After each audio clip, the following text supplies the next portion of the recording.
अध्यात्मज्ञान नित्यत्वम. पूजनीय दादाजी सांगतात, अध्यात्मज्ञान म्हणजेच भगवंताला जाणण्याची कला.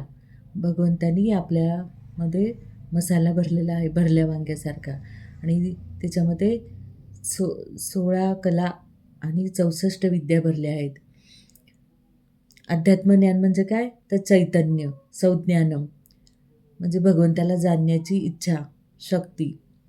आणि हे भगवंताला आपण उदाहरण द्यायचं झालं तर बैलाची शर्यत लावतात दोघं प्रतिस्पर्धी, आणि जेव्हा त्या बैलाला आरी टोचतात तेव्हा तो आणखी जोरात धावतो.